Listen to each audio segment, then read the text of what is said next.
Heading रहेगा पृथ्वी निर्देश विभव के रूप में, निर्देश विभव के रूप में।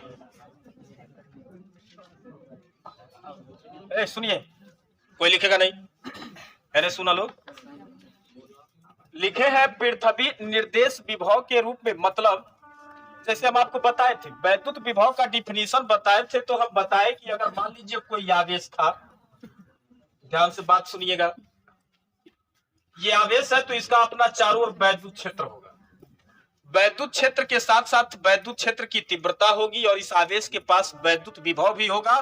और बताए थे वैद्युत क्षेत्र की तीव्रता और वैद्युत विभव दोनों आवेशों के गुण होते हैं, दोनों में अंतर सिर्फ इतना होता है कि वैद्युत क्षेत्र की तीव्रता जो होती है वो सदिश राशि होती है और वैद्युत विभव अदिश राशि होता है।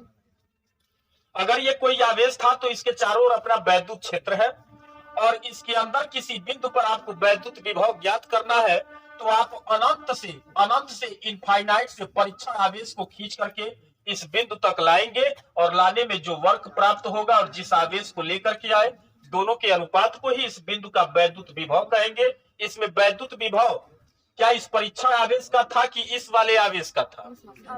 ये इस वाले आवेश का था, परीक्षण आवेश का नहीं था। परीक्षण आवेश तो सिर्फ टेस्ट चार्ज टेस्टिंग के लिए हम लेके आए थे, ठीक ना। वास्तव में हम इस आवेश का वैद्युत विभव इस पॉइंट पर लिखें।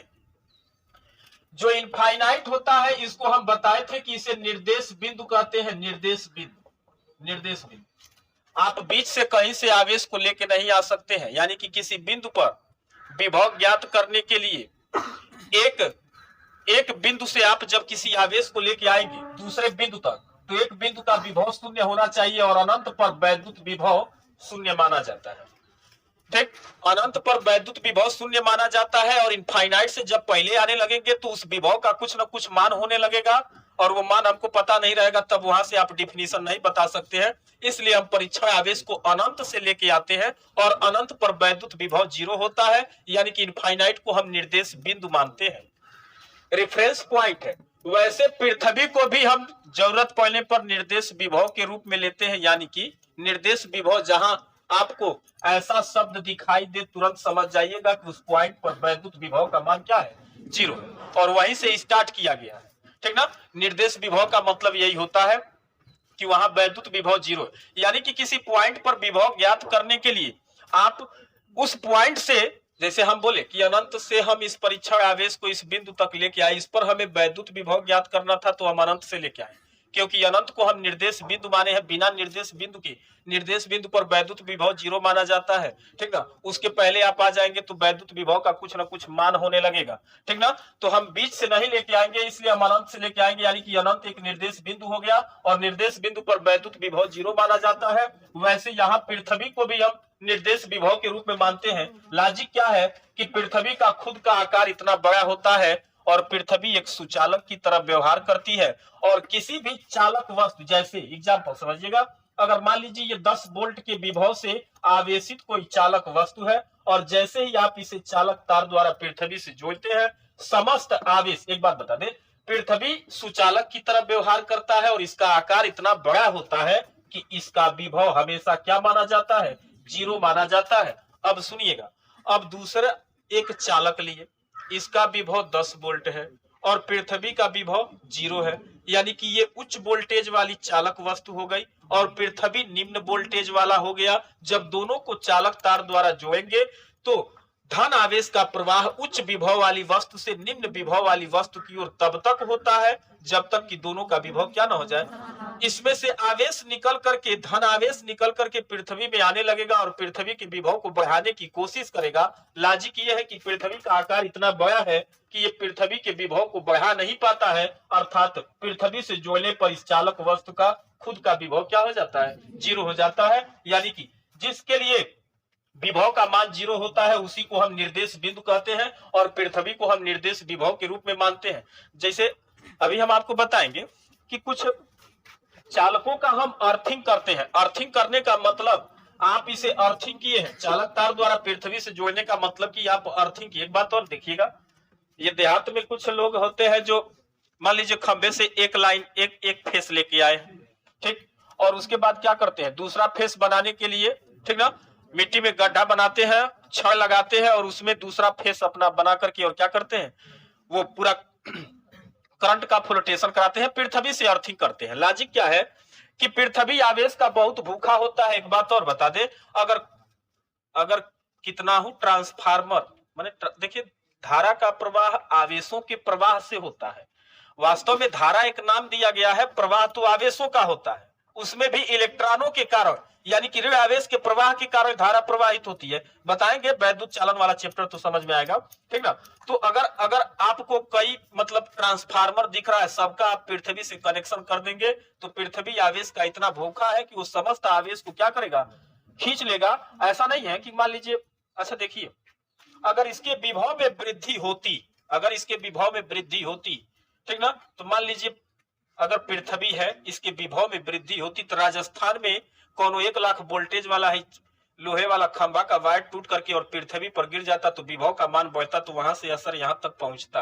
लेकिन ऐसा होता नहीं होता है। पृथ्वी इतना आवेश का भूखा है कि आप इसे कितना ही वोल्टेज आप जोड़ देंगे, ठीक ना, ये समस्त आवेश को अपने अंदर ले लेगा और तब भी इसके विभव के मान में किसी प्रकार की कोई वृद्धि नहीं होगी। बोले तो ये एक समुद्र की तरह व्यवहार करता है। जैसे समुद्र में आप 1 बाल्टी पानी डालिए या 1 बाल्टी पानी ले लीजिए, उसके जल स्तर में कोई प्रवाह नहीं होता है। ऐसा नहीं होता है कि समुद्र के जल स्तर में, एक बात अभी लॉजिक बता रहे, सुनिएगा, बरसात के दिनों में समुद्र के जल स्तर में कोई वृद्धि नहीं होती है और मई जून के महीने में उसके जल स्तर में कोई कमी नहीं होती है।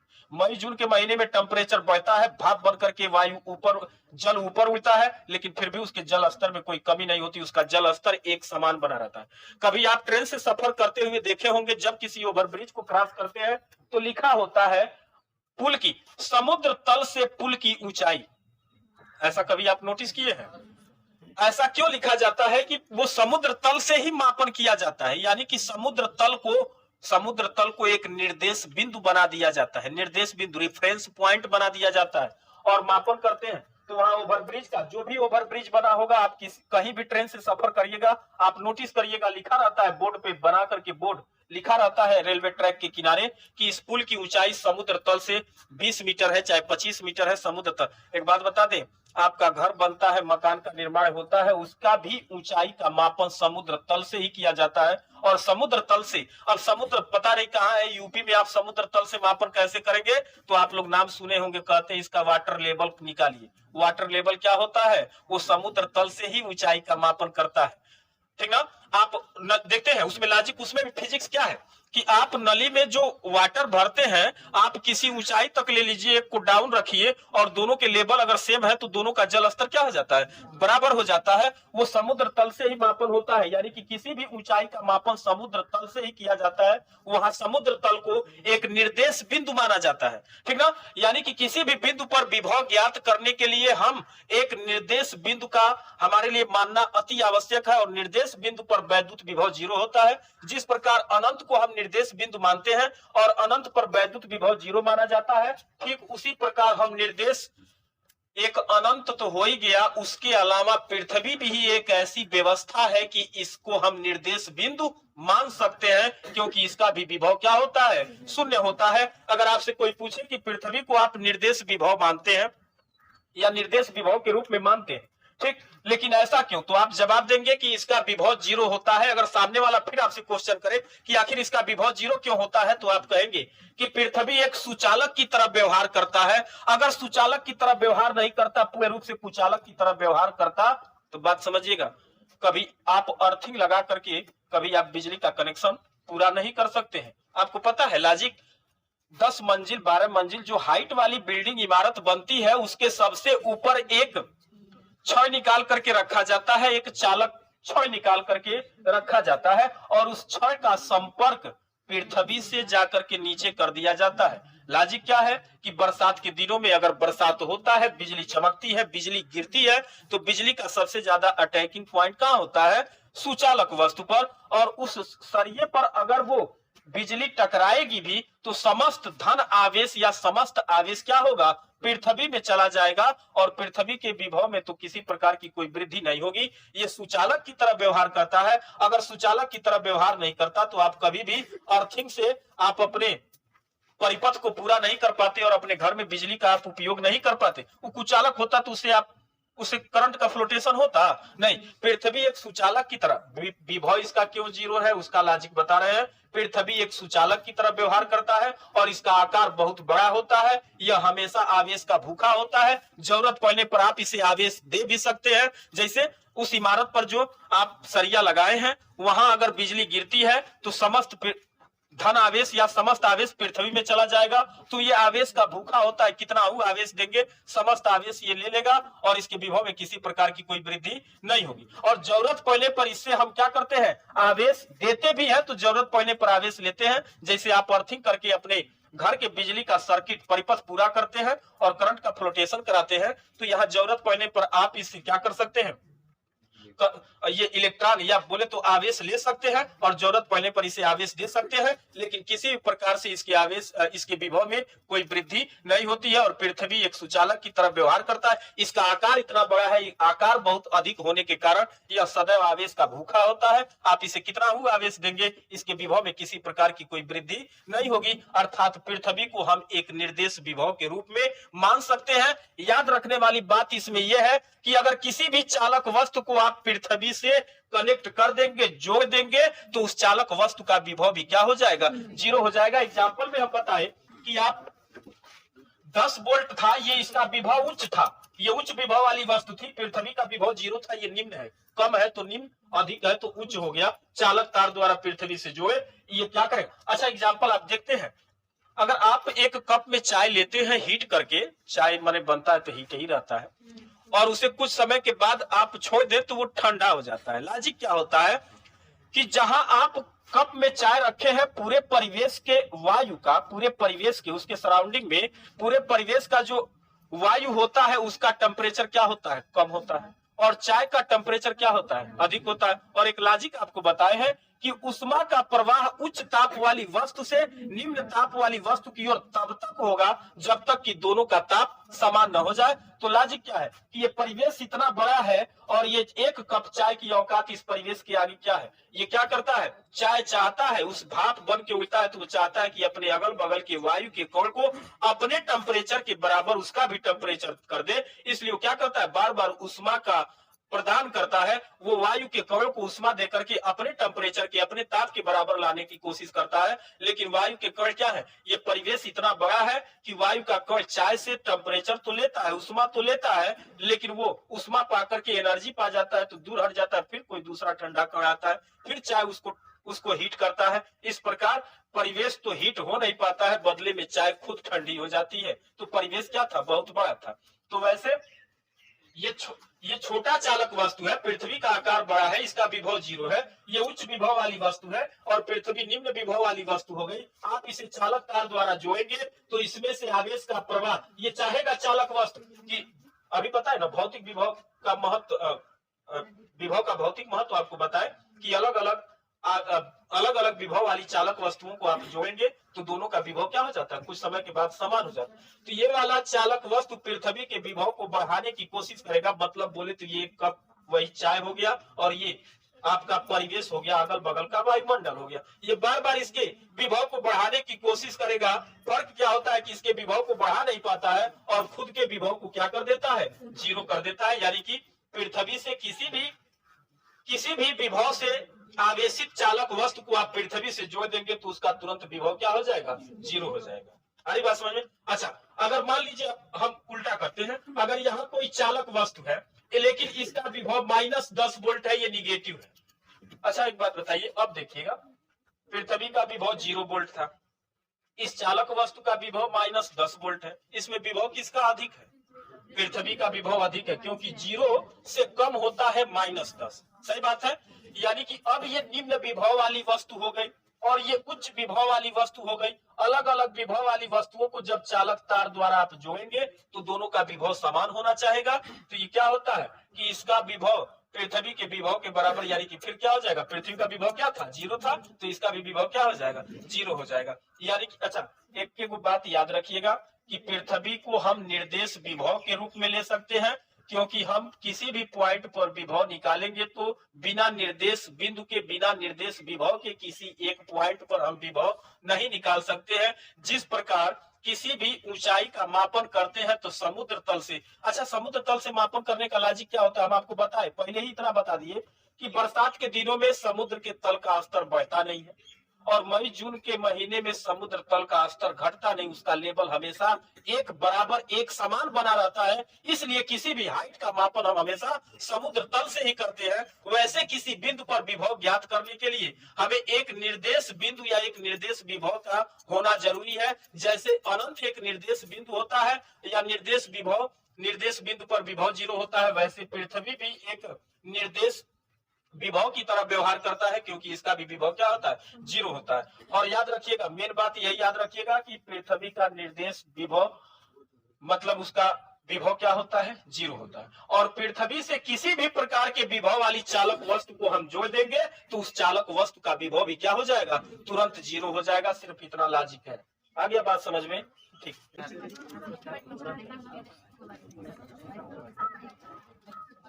पढ़ते हैं, शांत रहिएगा। वैद्युत विभवांतर, इलेक्ट्रिक पोटेंशियल डिफरेंस,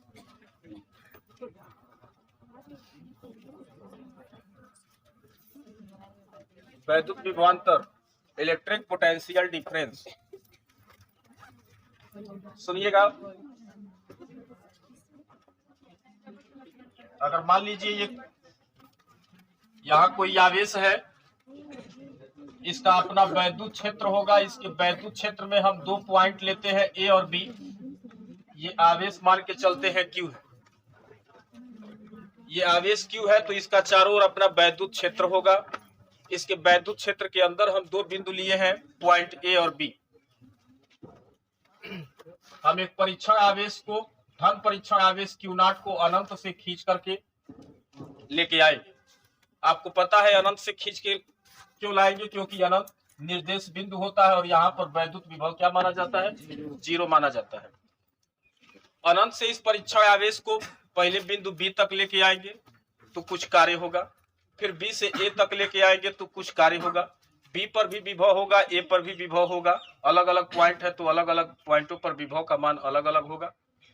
तो हम इस परीक्षण आवेश को अगर इस वैद्युत क्षेत्र के भीतर बिंदु बी से ए तक खींच करके लाएंगे तो मान लीजिए कुछ कार्य करना पड़ेगा। वो कार्य अगर W है और जिस परीक्षण आवेश को खींच के लेके आए हैं उस परीक्षण आवेश के अनुपात को इन दोनों बिंदुओं के बीच का विभवांतर कहेंगे, VA माइनस VB बराबर W/Q। बी से ए तक, अच्छा डिफिनीशन वैद्युत विभवांतर का बोलेंगे तो कहेंगे एकांक धन परीक्षण आवेश को वैद्युत क्षेत्र के भीतर एक बिंदु से दूसरे बिंदु तक लाने में किए गए कार्य तथा परीक्षण आवेश के अनुपात को इन दोनों बिंदुओं के बीच का वैद्युत विभवांतर कहते हैं, VA माइनस VB बराबर W/Q0। यहाँ जो W है ये B से A तक चार्ज Q0 को B से A तक लाने में किया गया कार्य है, ठीक ना। और जो परीक्षण आवेश लाए थे उसी के अनुपात को इन दोनों बिंदुओं के बीच का विभवांतर कहेंगे। यदि अगर थोड़े समय के लिए मान लीजिए पॉइंट बी जो है वो इनफाइनाइट पर चला जाए, यानी कि बिंदु बी को कहां भेज दे, अनंत पर भेज दे, तब आप परीक्षण आवेश को, अच्छा जब अनंत पर पॉइंट बी को जब आप अनंत पर भेजोगे तो अनंत पर पॉइंट बी चला गया तो वहां वैद्युत विभव क्या माना जाता है, 0। तो इसका मान तो 0 हो जाएगा। तो VA माइनस 0 बराबर W/Q0 होगा, या सिर्फ आप VA बराबर W/Q0 लिखोगे और यहाँ से आपको वैद्युत विभव का फिर डिफिनीशन बन जाएगा। वही डिफिनीशन फिर रिपीट हो जाएगा, वैद्युत विभव का डिफिनीशन। देखिए अब पॉइंट बी कहाँ चला गया है, अनंत पर। अब परीक्षण आवेश को कहाँ से खींच के लाएंगे, अनंत से कहाँ तक, पॉइंट ए तक खींच के लाएंगे तो कुछ कार्य होगा और उस परीक्षण के आवेश के अनुपात को ही उस पॉइंट का वैद्युत विभव कहेंगे। यानी कि अब सिर्फ एक बिंदु पर वैद्युत विभव निकला है और यहाँ दोनों बिंदुओं के बीच का। अच्छा कभी कभी कुछ बच्चे ऐसे डिफिनीशन लिख देते हैं कि दो बिंदुओं के बीच के विभव के अंतर को विभवांतर कहते हैं। 2 बिंदुओं के बीच के विभव, यहाँ भी विभव होगा और यहाँ भी विभव होगा और दोनों के विभव के अंतर को विभवांतर कहेंगे, ठीक ना। ये कहना बहुत उचित नहीं होगा, आखिर इन दोनों बिंदुओं पर विभव कैसे प्राप्त हुआ होगा, ठीक ना। तो डायरेक्ट आप ये डिफिनीशन नहीं बना सकते हैं कि 2 बिंदुओं के बीच के विभवांतर को या विभव के अंतर को विभवांतर कहते हैं, बात गलत हो जाएगा। पढ़ते सही है, लास्ट टाइम में लिखना होता है तो लिख देते हैं दो बिंदुओं के बीच के। हम कई बार टेस्ट में काफी जांच किए तो पता चलता है कि विभवांतर का डिफिनीशन यही लिख देते हैं कि दो बिंदुओं के बीच के विभव के अंतर को विभवांतर कहते हैं। ये बेहतर उसका जवाब नहीं है।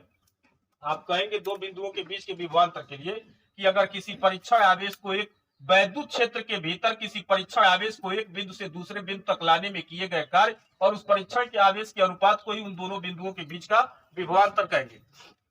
अगर इसमें पॉइंट बी इनफाइनाइट पर चला जाएगा तो अब आप अनंत से, यानी कि बिंदु बी अनंत पर चला गया तो अब आप अनंत से पॉइंट ए पर इस परीक्षण आवेश को खींच के लाएंगे, तब एक बिंदु पर विभव निकलेगा तो कहेंगे कि परीक्षण आवेश को अनंत से वैद्युत क्षेत्र के भीतर किसी बिंदु तक लाने में किए गए कार्य और उस परीक्षण आवेश के अनुपात को उन दोनों बिंदुओं उस बिंदु का क्या कहेंगे, वैद्युत विभव कहेंगे। तो वैद्युत विभवांतर की अच्छा एक बात और सुन, इसमें बहुत स्पेशल बात यह है, स्पेशल बात यह है, ध्यान से सुनिएगा।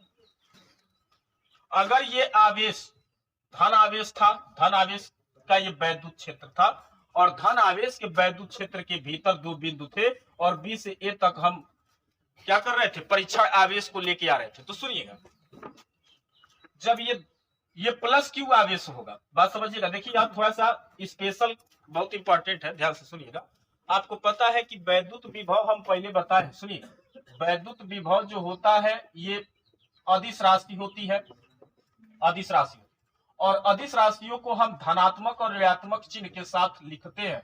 अगर प्लस है तो प्लस चिन्ह के साथ लिखेंगे, अगर ऋणात्मक मान आ रहा है तो ऋणात्मक चिन्ह के साथ हम लिखेंगे।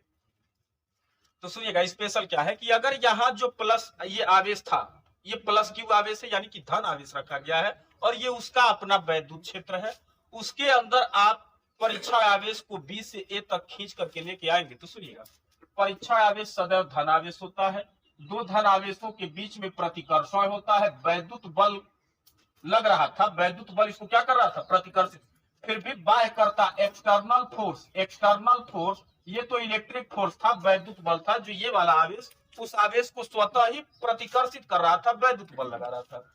लेकिन बाहरी करता एफ एक्सटर्नल, एक्सटर्नल मतलब बाह्य, बाहरी करता इस परीक्षण आवेश को जब बी से ए तक खींच के लेके आएगा। तो सुनिएगा, बाहरी करता एफ एक्सटर्नल, फोर्स किधर लगाया है, इधर, विस्थापन किधर हो रहा है, इधर, बल और बल की दिशा में ही विस्थापन है, तो किया गया कार्य कैसा हो जाएगा, धनात्मक होगा। तब VA माइनस VB बराबर ये प्लस में W अपान क्यू नॉट आएगा। सही बात है। अच्छा एक बात और सुनिएगा, देखिए स्पेशल लॉजिक, दो संख्याओं का अंतर धनात्मक कब आता है, जब बड़ी संख्या में से छोटी संख्या को घटाते हैं तब। यानी कि अगर ये वाला आवेश धन आवेश है और उसके अंदर आप एक बिंदु से दूसरे बिंदु के बीच का विभवांतर निकाल रहे हैं, तो वहां जो कार्य होता है वो धनात्मक होता है। और धनात्मक तब आएगा जब दो संख्याओं का अंतर धनात्मक तब आएगा जब आप बड़े वाले में से छोटे वाले को घटाएंगे। यानी कि यहाँ स्पष्ट है कि VA का मान VB से क्या है, अधिक है। कब, जब ये आवेश धन आवेश होगा तब। अभी एक बात सुनिएगा, अगर इस आवेश की जगह पर माइनस आवेश हो जाता, बात समझ रहे हैं, जब माइनस आवेश हो जाएगा तो पहले धन आवेश था तो वैद्युत बल उधर प्रतिकर्षित कर रहा था, सही है। अभी माइनस आवेश हो गया है, आई प्लस है, तो क्या बाहरी करता काम करेगा, नहीं, कि खुदे उसको खींचना स्टार्ट कर देगा। यानी कि अब इलेक्ट्रिक फोर्स इधर आने लगा, FE इलेक्ट्रिक फोर्स, वैद्युत बल अब इधर आने लगा, सही है।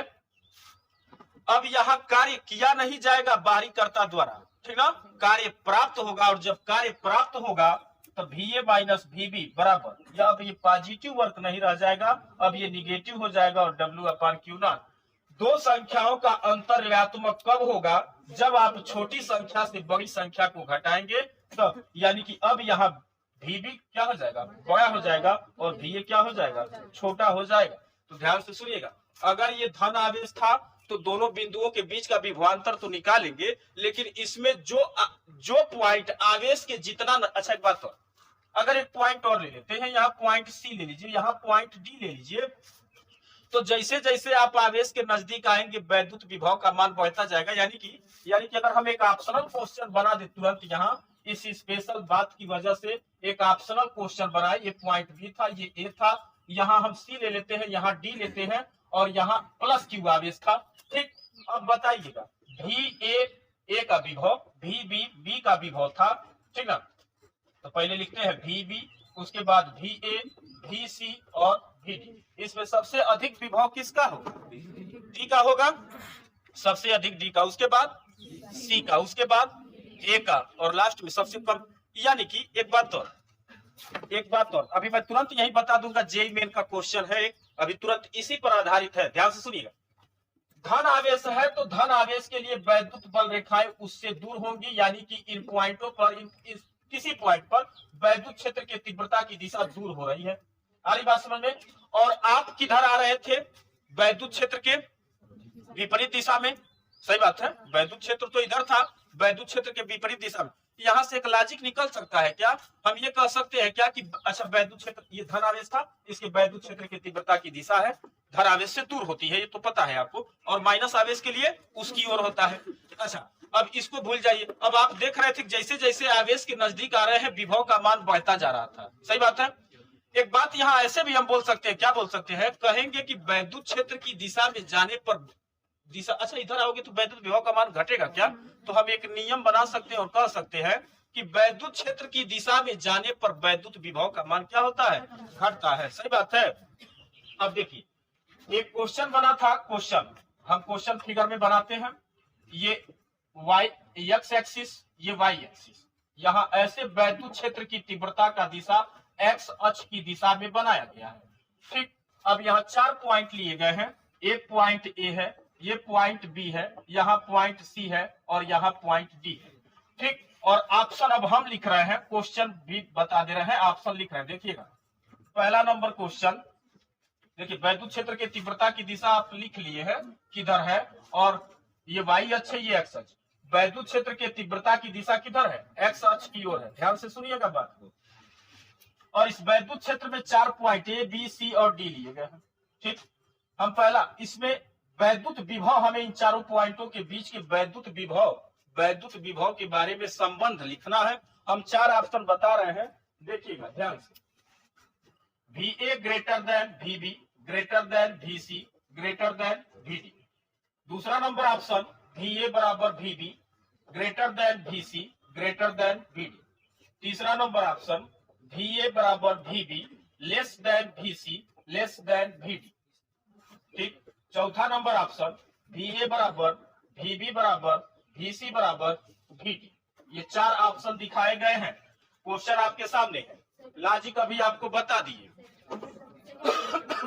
क्वेश्चन देख करके सलूशन बता रहा है कि इन पॉइंटों के बीच में वैद्युत विभव के में क्या आपस में संबंध होना चाहिए। तो आप कहोगे लॉजिक, देखिए जब तक आप लॉजिक और थियरी ढंग से पकड़ के नहीं चलेंगे तब तक फिजिक्स का क्वेश्चन सॉल्व नहीं होगा। ठीक है, ये कंपटीशन का क्वेश्चन हम बता रहे हैं आपको। आप कहेंगे कि वैद्युत क्षेत्र के तीव्रता की दिशा इधर है, और अभी हम बताए हैं कि वैद्युत क्षेत्र के तीव्रता की दिशा में जाने पर वैद्युत विभव का मान क्या होता है? घटता है। सही है। तो यहाँ वैद्युत क्षेत्र के तीव्रता की दिशा में आगे बढ़ेंगे तो वैद्युत विभव का मान घटेगा, यानी कि सबसे कम डी का विभव होना चाहिए, सबसे कम। यहाँ तो ये दोनों ऑप्शन यहीं से कट हो जाएगी। ठीक, अब बच जाएगा ये दोनों। अब सुनिएगा, डी के बाद सी का विभव होना चाहिए, दोनों ऑप्शन में है। डी के बाद बी का विभव होना चाहिए, अभी भी दोनों ऑप्शन में है। अब देखिएगा, ये दोनों पॉइंट जस्ट एक दूसरे के ऊपर ही है, आगे पीछे नहीं है। आरी बात समझ में? आगे पीछे नहीं है, तो इन दोनों बिंदुओं पर विभव का मान क्या होगा? समान होगा, यानी कि ऑप्शन सेकेंड होना चाहिए। अगर ये तनको यहाँ बी यहाँ था, अगर ये थोड़ा बहुत उसके लाइन से इधर होता तब तो ये पहला ऑप्शन हो जाता। तो हम लॉजिक ये देखेंगे कि वैद्युत क्षेत्र की दिशा में जाने पर वैद्युत विभव का मान घटता है। ठीक है, यहाँ दोनों पॉइंट तो ऊपर नीचे थे, एक ही दिशा में थे, एक ही पोजीशन पर थे, इसलिए दोनों बिंदुओं का बीच का विभव क्या होगा? समान होगा, यानी कि ऑप्शन नंबर सेकेंड होना चाहिए। तो ये वैद्युत, देखिए वैद्युत विभवांतर हम पढ़ रहे हैं, लेकिन उस पर देखिए कितना लॉजिक और क्या क्या क्वेश्चन बना है। ठीक है, मिटाते हैं इसको। दो बिंदुओं के बीच का वैद्युत विभवांतर लिखना होगा, तो आप कहेंगे कि वैद्युत क्षेत्र के भीतर, फिर से रिपीट करते हैं, शांत रहिएगा, बात न कीजिए। कुछ लोग बहुत अस्त व्यस्त स्थिति में बैठते हैं, भैया पहले आए हैं, भूलिए मत, पहले आए हैं, बाद में डिस्कशन कर लीजिएगा। अगर ये धन आवेश था तो वैद्युत क्षेत्र के भीतर एक बिंदु से दूसरे बिंदु तक किसी परीक्षण आवेश को लाने में किए गए कार्य और उस परीक्षण आवेश के अनुपात को ही उन दोनों बिंदुओं के बीच का क्या कहेंगे, वैद्युत विभवांतर कहेंगे। ठीक है, और इसमें हम अच्छा वैद्युत विभवांतर के साथ साथ वैद्युत विभव का डिफिनीशन पहले भी बताए थे, यहाँ से भी वैद्युत विभव का फिर वही डिफिनीशन रिपीट हो रहा है कि अगर आप पहले क्या किए हैं, बी से ए तक लाए हैं तो किया गया कार्य निकाले हैं और परीक्षण आवेश के अनुपात को उन दोनों बिंदुओं के बीच का विभवांतर बोले हैं। अगर आप अनंत से लेकर के आएंगे, जब अनंत से लेकर के आएंगे तो अच्छा जब बी से ए तक लेके आए हैं तो बी से ए तक का किया गया कार्य निकाले हैं। अब इस पॉइंट बी को आप बढ़ा करके कहां लेके चले जाओ, इनफाइनाइट पर लेके चले जाओ। अब यहां से परीक्षण आवेश को आप ए तक लेके आओगे तो फिर कुछ वर्क करोगे, तो फिर कुछ वर्क होगा, वो वर्क है W। ठीक है, और किस परीक्षण आवेश को लेके आए हैं, Q नॉट को, तो इन दोनों बिंदुओं के बीच का वो विभवांतर कहलाएगा। लेकिन क्या, जब इनफाइनाइट पर बी चला गया है तो इनफाइनाइट पर तो फिक्स है, उसका मान क्या हो जाता है, 0, और 0 रखेंगे, VA में से 0 घटाएंगे तो कोई मतलब नहीं, सिर्फ एक बिंदु का विभव निकल के आया। तब आप क्या कहेंगे कि अगर किसी परीक्षण आवेश को अनंत से वैद्युत क्षेत्र के भीतर किसी बिंदु तक लाने में किए गए कार्य तथा परीक्षण आवेश के अनुपात को उस बिंदु का क्या कहेंगे, वैद्युत विभव कहेंगे। या वैद्युत विभवांतर के लिए आप क्या कहेंगे कि वैद्युत क्षेत्र के भीतर किसी परीक्षण आवेश को एक बिंदु से दूसरे बिंदु तक लाने में किए गए कार्य तथा परीक्षण आवेश के अनुपात को उन दोनों बिंदुओं के बीच का वैद्युत विभवांतर कहेंगे। ठीक, और अभी आपको बताएं कि जब लेके अगर ये धन आवेश था तो कार्य करना पड़ेगा, यानी कि ए का विभव अधिक होगा, बी का विभव कम होगा। अगर ये ऋण आवेश हो जाएगा तो जस्ट इसका उल्टा हो जाएगा, अब कार्य करना नहीं पड़ रहा है, अब कार्य खुद प्राप्त हो रहा है। बात समझे।